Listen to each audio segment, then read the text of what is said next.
Alright, so today we're going to be taking all of these ingredients and turning it into...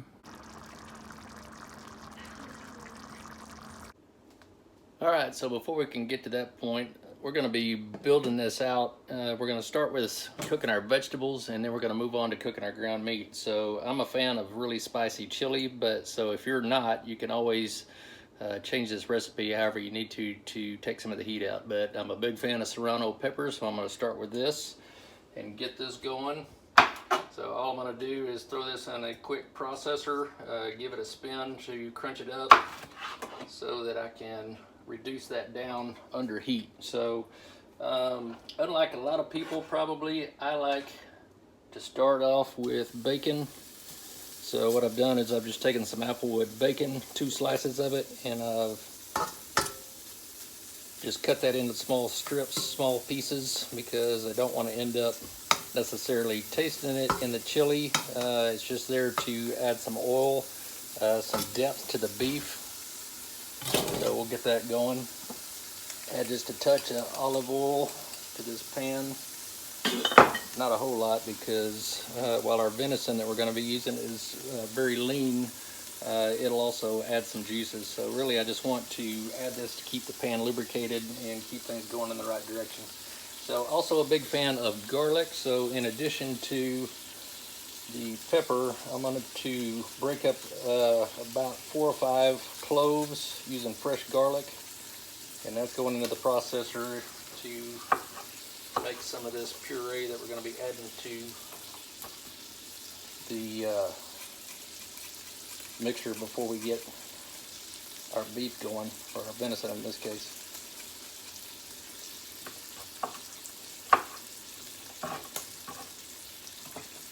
So here again, I'm going to use just one Serrano. We've got some, actually my in-laws are coming over and they don't enjoy the heat so much, so I'm going to back off a little bit on what I would normally do, but I would use 2 Serranos generally. So I mentioned that we're starting out with bacon. I just wanted to give you a quick glance of what this is looking like. So what I'm going to do is I'm going to just cook this just enough. Don't want to get it completely done at this point because I'm going to be throwing in my vegetables at this point. So what I'm going to do is I'm going to first add our onions. And what we're looking for out of these onions is we're going to reduce these down until they become translucent, kind of see-through. And so we're going to get that rolling. I've used about a half an onion because I'm also doing some barbecue sausage at the same time that I use the other half on, but you could use a whole onion. I'd prefer the sweet ones, either a white one or a yellow one, a good sized one. So this just is flavor and it is money. So at this point I'm also going to add, this is from a little processor, that's our Serrano pepper as well as our garlic, and I'm holding my camera here at the same time that I'm trying to do this, so I'm going to go ahead and I'll scoop the rest of that out in just a minute. So I'm going to get this going. Again, we're trying to make this reduce down to kind of a translucent where you can see through them. And so once we hit that, we're going to also be adding some mushrooms, because I really like the earthy flavor that the mushrooms will introduce. So that's what we're going to be after as we move through this recipe. So I'm going to finish this up and I'll be back with you. Alright, so we're back. Been working on these onions. I've turned the heat up to medium-high and added a little bit of our oil just to help this along, because I'm actually about T-minus 2.5 hours before guests arrive. So what I'm going to do at this point is I'm going to add our mushrooms in. And whatever you like to saute mushrooms with, I love the Adams Reserve bread dipper. This has got some Parmesan as well as others. And so however you normally would saute mushrooms, add your favorite. And again, we're just going to reduce this down a bit.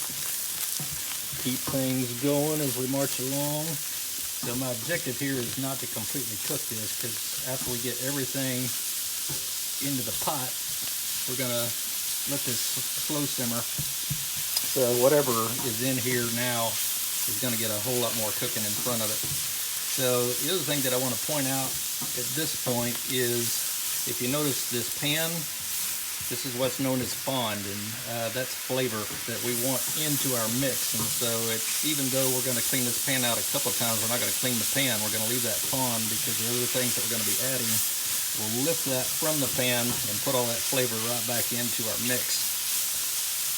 So it's going to be amazing. It's making my mouth water just thinking about it. So that's kind of how our mixture is looking at this point.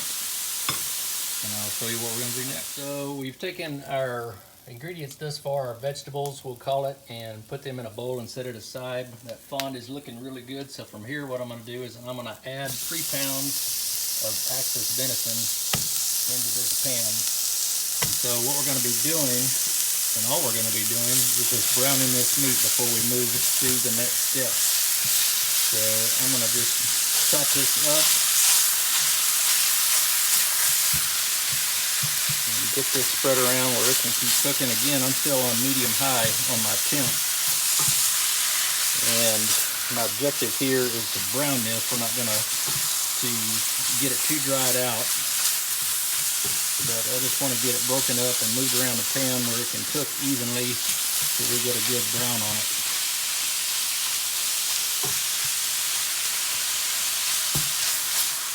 Like so. So, let me just tell you a little bit about my background in case you're wondering. So, to begin with, got a degree in animal science from Texas A&M. While I was there, I also worked on the beef experiment station at the USDA. And so our job was to run all kinds of tests on what made the ideal beef dish. So coming from that kind of background, and much of that applies to venison, and obviously you could be using just straight up ground beef for this, but I particularly love venison, and I'm going to tell you a little bit more about how to make your venison better than ever here in just a minute. But you can see what I'm doing here. I'm just keeping this turned from scorching, and we're going to continue doing that until it's browned all the way through. All right, so let's talk about the meat itself and some differences between your beef and your venison. You may have heard people say before, I can't stand venison, or I don't like venison, or I could never do that. And so one of the reasons I think that may be the case for some is because venison can be gamey and it can throw a pretty wild taste. And that comes from a number of things that differs from beef. Number one, if you've been around the beef industry at all, or if you just like to cook and eat beef, what you know and what you've learned over time is that the better marbled, the better the beef. And it makes it not only more tender, but it gives that awesome flavor that comes off the grill as all that beef starts to melt. And that's where your tenderness and your flavor comes from in beef. So when it comes to venison, it's the exact opposite. That wild flavor that people complain about, where that's coming from, number one, is the fat. If you've got a very marbled, very fat deer, then that gamey wild flavor is coming from that suet in the venison. The other place that wild flavor comes from is blood. And so whether you're cooking ground venison or venison steaks or whatever it might be, I'll give you a little hint and a secret on how to improve your venison and how much people enjoy it is by removing that blood as much as possible. So there's a couple ways of doing that. And let me back up even further. The way you handle a deer carcass makes all the difference as to the quality of the flavor you're going to enjoy. So if you go out on a hot day, you shoot a deer, if it doesn't go right down, or even if it does in some of these really hot Texas days, that immediately upon the harvest of that animal, that carcass is beginning to break down. And so the sooner you can cool that carcass, the better. If you're hunting in the cold, all the better. If you're hunting in the heat, I've actually seen guys, once they field dress the deer, put a bag of ice inside that carcass while they're moving it to a location where they're going to start processing. And so definitely the way you treat that carcass means everything. And so, but once you get into the kitchen, another thing that you can do to remove the blood and the fat is to blanch it or to soak it in water. Now you would never do that with a steak, beef steak, or your beef that you're cooking. But with venison, believe it or not, I've even done it with ground venison, and it does not only doesn't hurt it or degrade the flavor, but it actually gets that wild taste out.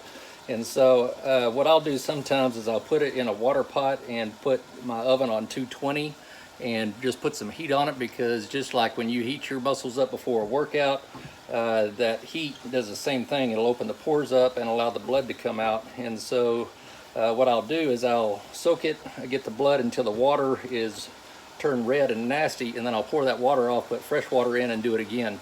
By the second time you do that, the water's not going to get near as nasty, and by the third time it's almost remaining clear. So that tells you you've removed quite a bit of the blood and fat out of your venison by doing it that way. So from there, you can cook it however you want to, but the important part is get that blood out. Now, we're using Axis on this chili that we're making tonight. I personally love Axis. I think it's better than whitetail. Some of those procedures I was talking about, I definitely would go through with an old rangy whitetail buck.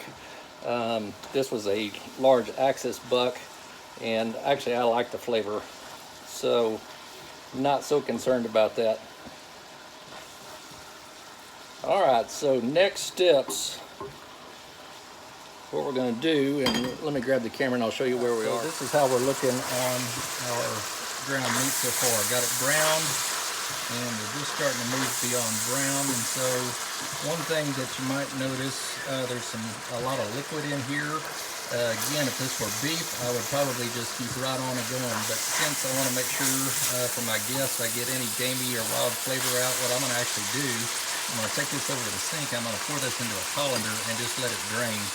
Again, if this were whitetail, what I might do in addition to that step is pour water. Just turn the sink on and let water drain through the colander just to remove any further liquids out of it at this point. So I'm going to get that done. I'll be right back with you. All right, so we're back from the sink after draining that meat. That's my colander that I used. And so you may have noticed that pan, almost all the fond had been picked up by the meat. But whatever remains is going to come up in the next step. So what we're going to do here, one of my favorite steps and one of the secrets to how good this chili turns out. I'm going to take my favorite beer. You can use any you want to, but I like Shiner-bock. So what I'm going to do at this point is get that onto this meat. So I'm going to take this whole bottle and I'm just going to pour this around. Get that into our ground meat, and we're going to get this, bring that beer up to temperature, let it just permeate everything in the pan so far. And this is where that fond, whatever fond is remaining on the pan, is going to come up, and we're actually adding that into the meat as we're going along. So you might have noticed that at this point we really haven't seasoned our meat at all, and the reason being is that we knew we were going to drain it, and why waste the seasoning? So we're going to let this continue to simmer down, get that beer up to temperature and evaporate just a little bit, let its ingredients marry in. So you can see I'm still medium high at this point. And I'm a bit in a hurry. I'm actually a little bit more than medium high, which is fine because I'm tinning it and I'm not letting it scorch or stick. So that's kind of what we look like at this point.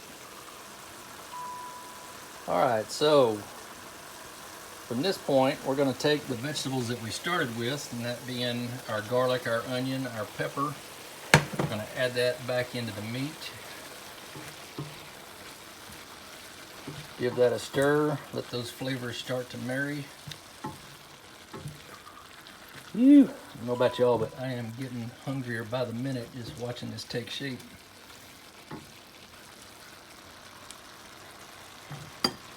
Alright, at this point we're going to be adding my favorite Worcestershire sauce. Love the company of HEB. They really distinguished themselves during the pandemic and have really done a great job for Texas. So I buy, anytime chance I get, I'm buying HEB or Hill Country Fair or any of the other brands.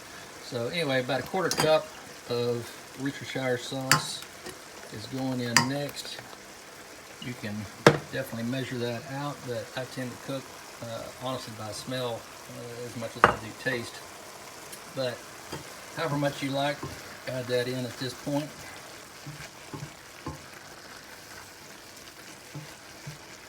Give that a stir, and it is time to add our seasonings. So those are going in next.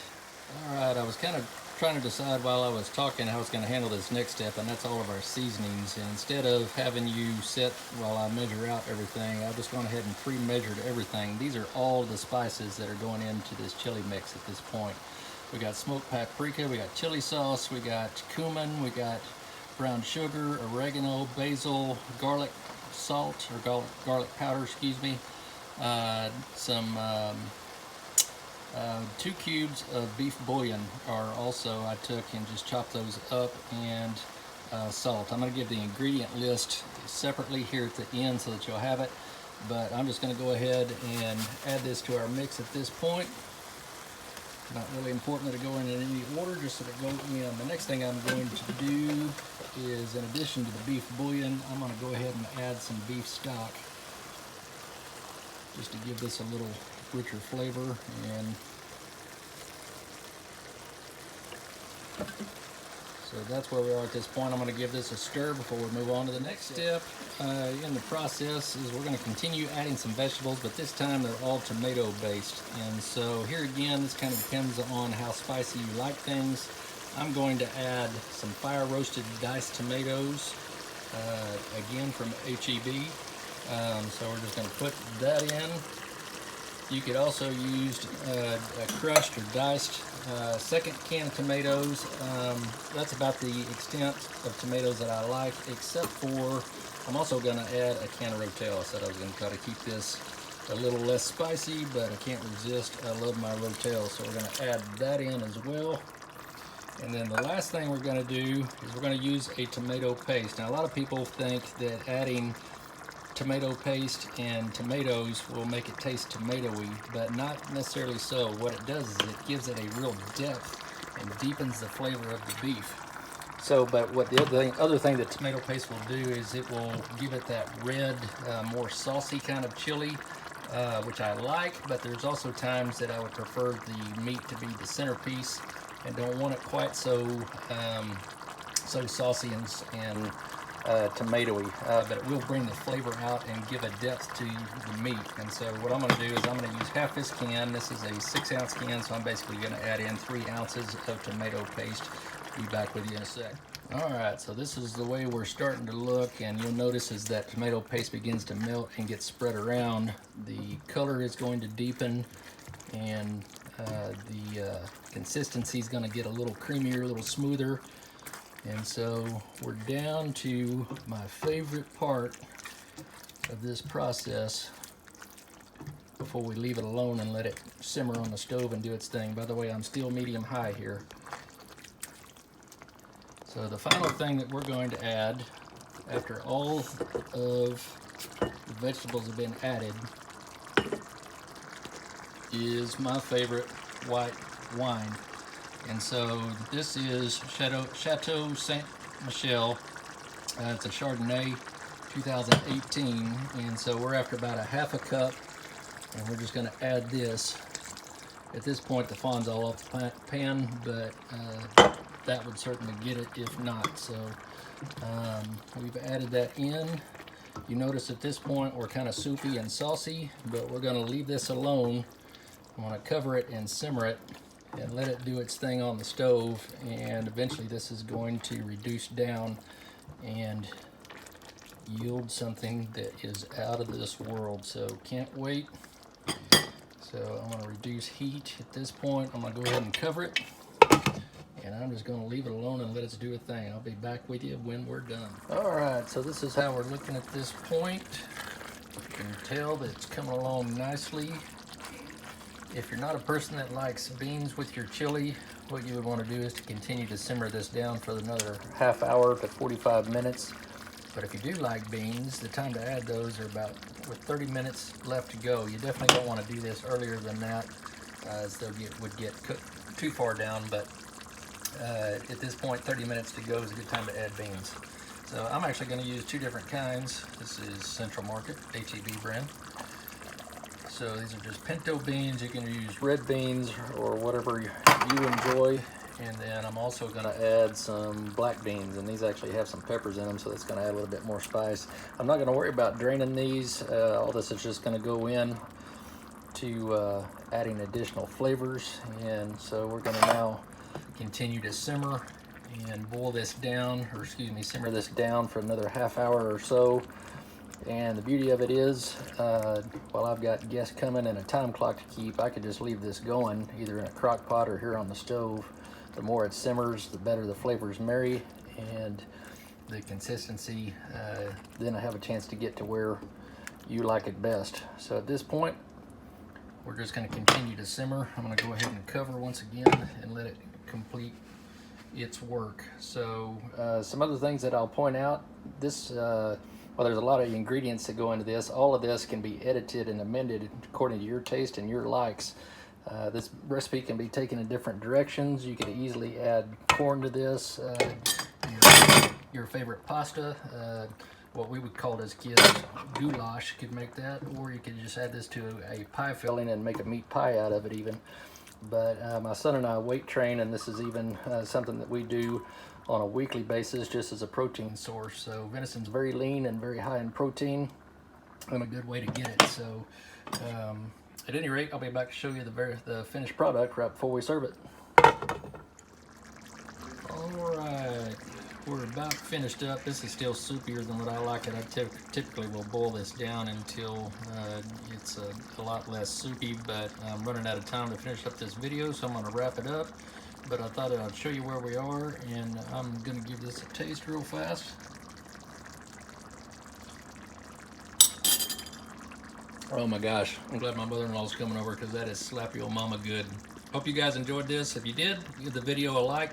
Feel free to subscribe. We'll talk to you later.